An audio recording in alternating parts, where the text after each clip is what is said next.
Bismillahirrahmanirrahim. Assalamualaikum warahmatullahi wabarakatuh. Selamat pagi semuanya. Apa kabar? Alhamdulillah. Semoga kita selalu berada dalam lindungan Allah Subhanahu wa taala dalam setiap kegiatan kita yang kita lakukan di dunia. Amin. Kembali lagi bersama saya Nuriman dalam mata pelajaran kewirausahaan. Semoga kalian tidak bosan ya bertatap muka dengan saya. Dan kalian ingat harus tetap semangat dalam menuntut ilmu. Oke? Karena menuntut ilmu adalah jihad kita di zaman sekarang. Apabila pendahulu-pendahulu kita itu berjihad dengan perang melawan kafir Quraisy, kita berjihad dengan diri kita sendiri. Gimana caranya kita harus terus menuntut ilmu dan semangat dalam belajar. Ya, ingat sebuah hadis mengatakan man kharaja fi talabil ilmi fahuwa fi sabilillah hatta yarji'a. Barang siapa yang pergi untuk menuntut ilmu, maka dia sedang berada di jalan Allah Subhanahu wa taala sampai dia kembali. Nah, makanya kalian harus tetap semangat ya dalam belajar untuk menggapai ridhonya. Karena ya walaupun kita nanti gugur dalam belajar, kita sudah pasti sedang berada di jalan Allah dan jaminan kita adalah surga. Paham semuanya? Nah, makanya harus tetap semangat ya, keep spirit, oke? Nah, baik. Sebelum kita menuju materi, saya ingin mengabsen kalian semua. Nah, di sini siapa yang tidak hadir? Oh, hadir semua ya. Baik, alhamdulillah. Nah, gitu namanya semangat dalam belajar, oke? Hadir, selalu hadir tiap hari. Jangan sampai malas, oke? Nah, baik. Bagus sekali semangat kalian. Saya apresiasi semuanya untuk semangat belajar kalian. Dan sebelum kita menuju materi, saya ingin bertanya, apa kalian masih ingat materi kita minggu lalu? Ya, Saudara Ahmad? Nah, bagus sekali. Yaitu pemasaran secara tidak langsung. Nah, siapa yang tahu apa itu pemasaran secara tidak langsung? Nah, ya, Saudara Bambang. Nah, bagus sekali. Pemasaran secara tidak langsung adalah strategi yang memungkinkan perusahaan itu mencapai perasaan konsumen, dan bisa disebut juga sebagai pancingan, ya, pancingan agar konsumen mengetahui produk kita dan penasaran dengan produk kita sehingga mereka memesan produk kita. Oke? Nah, bagus sekali Bambang. Wah, semuanya berarti ingat semuanya. Wah, berarti kalian semua membaca tadi malam ya. Bagus. Itu semangat belajar. Oke? Dan pertemuan kali ini kita akan membahas materi selanjutnya ya. Kalian tahu? Siapa yang tahu? Nah, belum tahu. Oke? Kita langsung saja ilustrasikan. Nih, apabila kalian ingin membuka usaha, apa sih yang harus kalian siapkan? Nah, bagus. Strateginya. Terus apa lagi? Nah, perencanaannya. Nah, bagus sekali. Nah, materi kita menyangkut semua itu. Apa? Siapa yang tahu? Oke, ini dia tentang strategi dan perencanaan produk budidaya tanaman hias secara langsung. Nah, oke.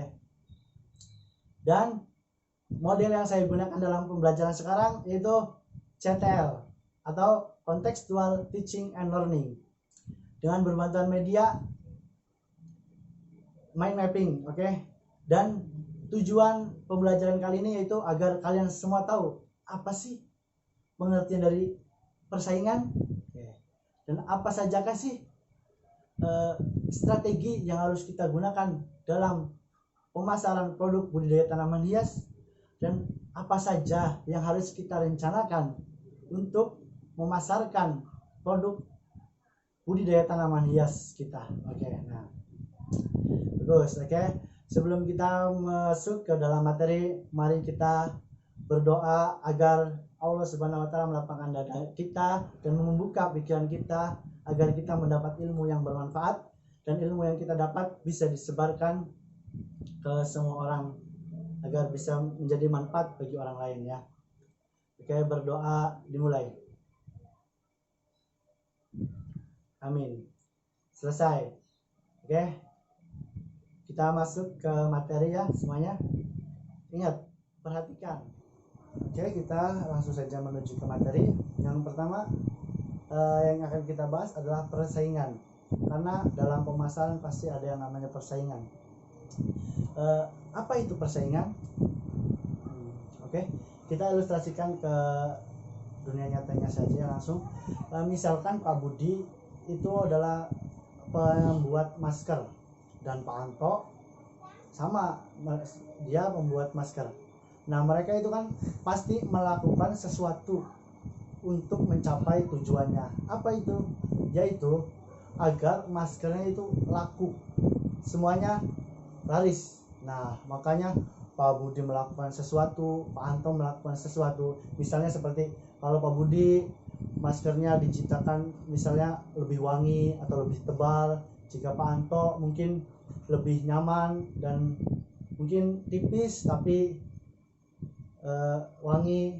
Nah, seperti itu. Nah, jadi dapat disimpulkan bahwasanya kalau persaingan ialah suatu proses sosial antar individu atau kelompok yang melakukan sesuatu untuk mencapai tujuannya. Nah, itu adalah persaingan.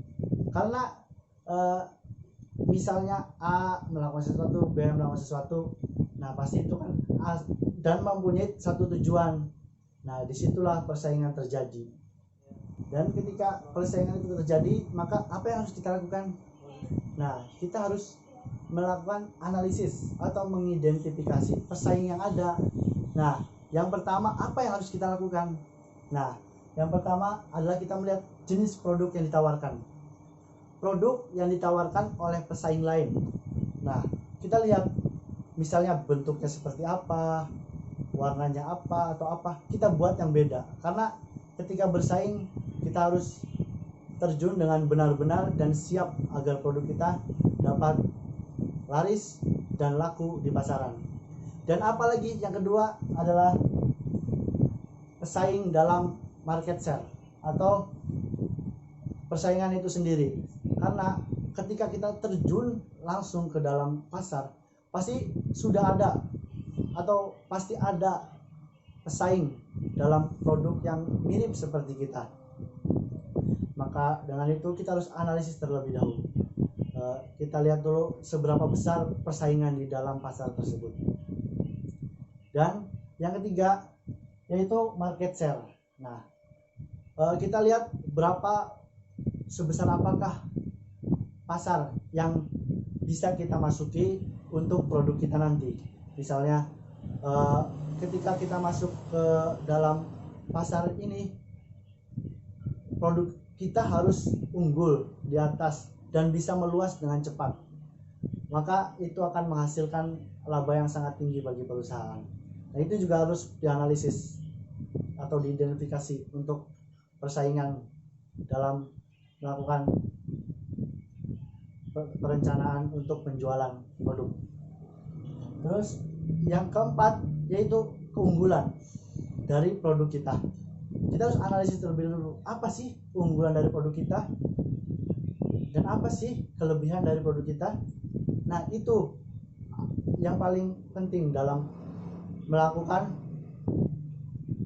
persaingan di dalam pasar. Nah, ini yang keempat, yaitu keunggulan dari produk kita. Kita harus benar-benar siap, kita harus benar-benar mencukupi produk kita untuk terjun dalam pasar. Nah, makanya itulah yang harus kita analisis dan ataupun identifikasi dari persaingan dalam pasar. Ya, sebenarnya pengertian persaingan atau identifikasi pesaing itu bisa dilakukan apa saja, tapi karena materi kita adalah penjualan produk budidaya tanaman hias, dan itu pun kita harus melakukan itu semua. Karena dalam penjualan produk budidaya tanaman hias itu perlu adanya identifikasi seperti jenis produknya, jenis produk yang ditawarkan atau persaingannya atau market share-nya dan keunggulan produk kita itu harus.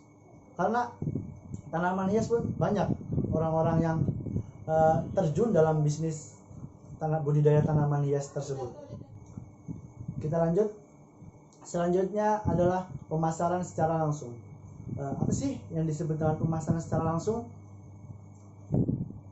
Yaitu strategi yang memungkinkan perusahaan berinteraksi langsung dengan konsumen atau pelanggan produk kita dengan media apapun, media digital maupun secara langsung.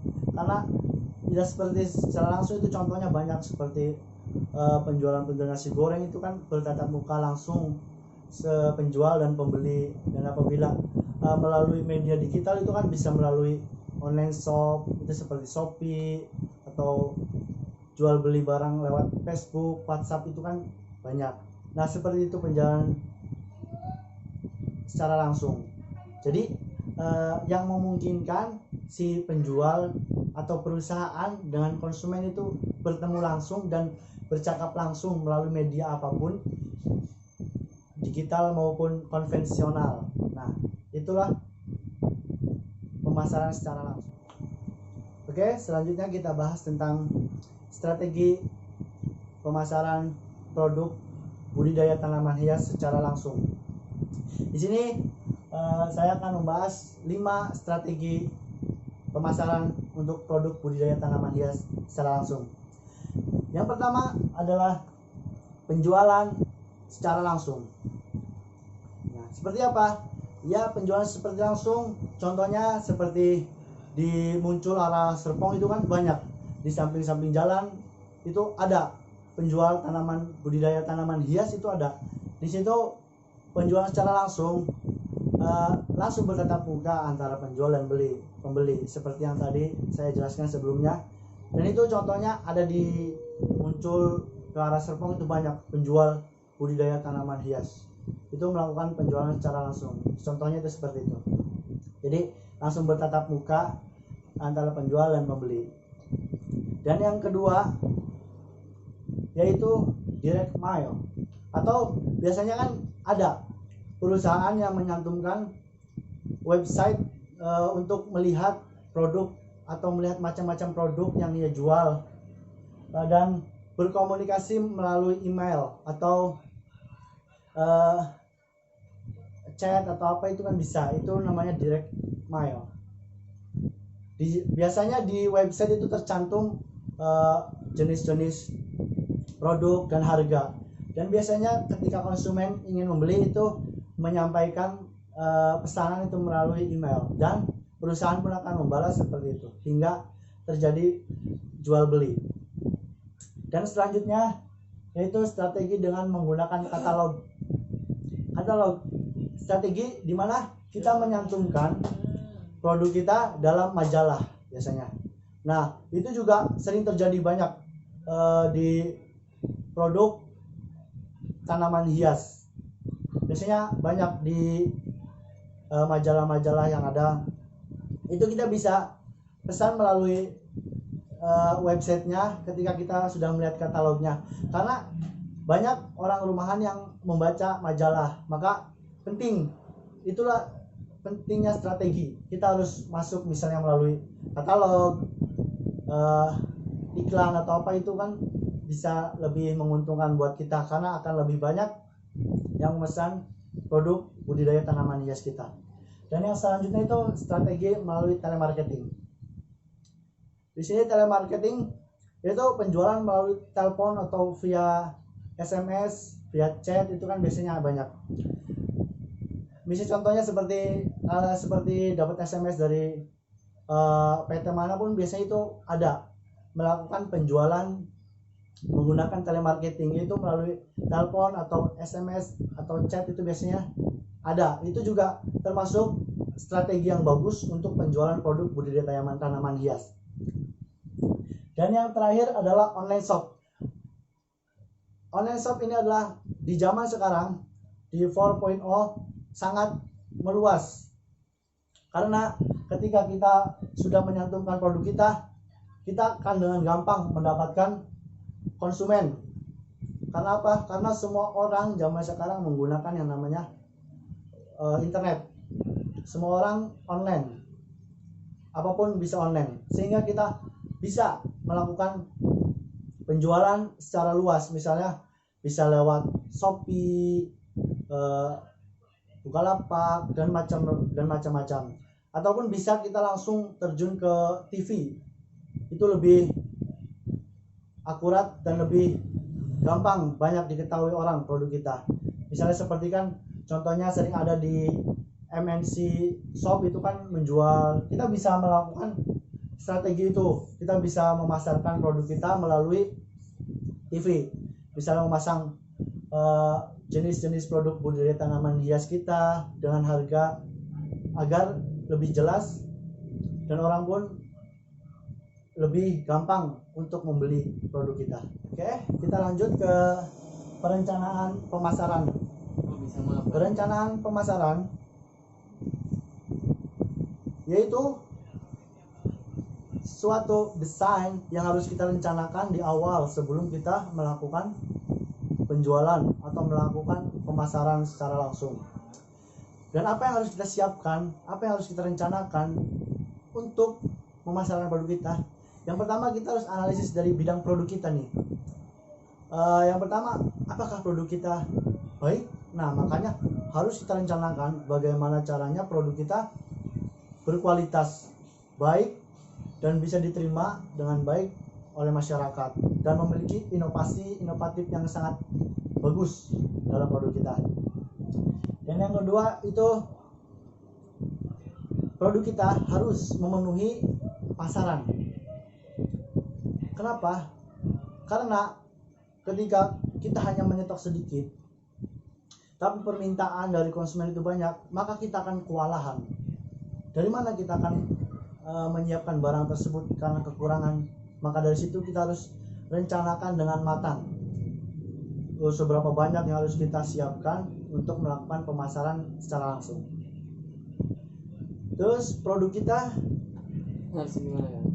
harus tahan lama, tidak hanya booming sesaat. Karena kalau apabila produk kita hanya booming sesaat, itu penghasilan pun ya hanya sesaat.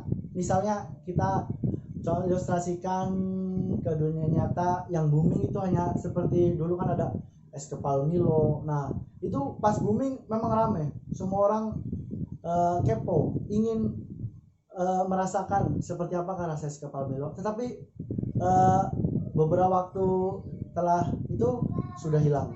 Nah, maka produk kita tidak boleh seperti itu. Dan apalagi yang kita harus rencanakan yaitu harga. Yang pertama, harga kita harus hitung dengan biaya produksi kita. Dan yang kedua, kita harus lihat produk seperti kita itu di pasarannya berapa. Kita bandingkan dengan harga pasaran.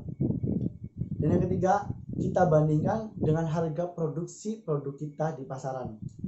Nah, misalnya kita mau ngebuat kue, kita lihat dulu berapa harga tepung di pasar. Nah, itu harus diperhitungkan, itu sangat penting. Dan yang ketiga adalah tempat harus strategis. Kenapa? Karena tempat menentukan laris dan tidak lakunya produk tersebut. Nah, misalnya kayak ada tempat mempunyai kelebihan seperti ada tempat bermain anak-anak atau ada WC-nya, itu kan bisa mempengaruhi penjualan produk kita. Dan yang terakhir itu promosi. Kita harus rencanakan untuk promosi. Kita mau lewat mana? Apakah kita akan promosikan melalui brosur, melalui TV, melalui website? Nah, kita harus rencanakan dengan matang-matang agar kita benar-benar siap terjun ke dalam pasar agar produk kita menjadi laris. Nah, itu sama halnya dengan penjualan produk budidaya tanaman hias. Semua perencanaan itu harus ada. Seperti tadi kan, produk harus berkualitas, harus memenuhi kebutuhan masyarakat, tahan lama dan bagus, dan tempatnya harus memiliki kapasitas atau kenyamanan yang bagus. Misalnya seperti tanaman anak-anak, itu kan ketika konsumen memilih tanaman hias pasti kan membutuhkan waktu lama, pasti membawa keluarga.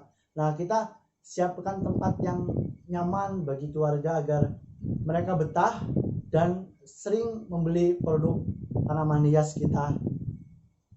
Dan promosi kita juga harus lancar, karena produk budidaya tanaman hias ini penting sekali promosi. Kenapa? Karena apabila kita tidak melakukan promosi, hanya diam di tempat, itu tidak akan pernah ada yang tahu. Makanya penting kita rencanakan promosi kita melalui televisi, website, majalah, dari katalog, itu bisa. Makanya itu akan membuat produk kita menjadi laris dan banyak yang mengetahui. Baik, mungkin cukup sampai di sini ya materi kita hari ini. Siapa yang kurang paham dan siapa yang ingin bertanya tentang materi hari ini? Ya, Saudara Bambang, bagus sekali pertanyaannya. Apakah strategi dan perencanaan yang tadi kita jelaskan bisa dipakai untuk produk lain? Siapa yang mau jawab? Oke, baik. Bisa, karena semua produk itu harus mempunyai strategi dan perencanaan yang matang untuk terjun ke pasaran ya nanti. Jadi kita harus rencanakan dulu produknya yang kita akan buat. Kita harus menggunakan produk yang berkualitas, tadi kan harus mencukupi kebutuhan masyarakat atau permintaan ya, dan tempatnya harus yang bagus, yang banyak mempunyai kenyamanan, dan promosinya harus ya baiklah dan tepat untuk produk kita. Nah, jadi strategi dan perencanaan ini cocok untuk semua produk. Pertanyaan yang bagus. Oke, siapa lagi? Oke, nggak ada lagi ya. Semoga kalian semua paham. Mari kita simpulkan materi kita hari ini. Siapa yang mau menyimpulkan? Ayo, nggak apa-apa. Nah, baik, Saudara Bambang, silakan.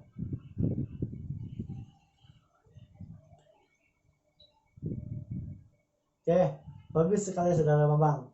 Ya benar. Tadi definisi persaingan tadi kan yaitu proses sosial antar individu atau antar kelompok dan melakukan sesuatu untuk mencapai tujuan atau untuk mencapai satu tujuan. Maksud tujuannya sama gitu. Benar sekali. Dan identifikasi pesaing atau apa yang harus kita analisis terlebih dahulu sebelum kita melakukan pemasaran, yaitu barang yang ditawarkan oleh pesaing, keunggulan produk kita, pesaing kita, dan seberapa besar penyebaran pasar kita nanti. Nah itu. Dan strateginya apa saja? Itu seperti lewat telemarketing, direct mail, katalog, penjualan secara langsung, bahkan online shop, ya nanti semuanya. Dan perencanaannya apa saja yang harus direncanakan tadi? Dari produknya, tempatnya, promosinya, ya kan? Dan tadi apa produknya itu sendiri. Nah, nanti semuanya paham. Oke? Ada tugas buat minggu depan ya.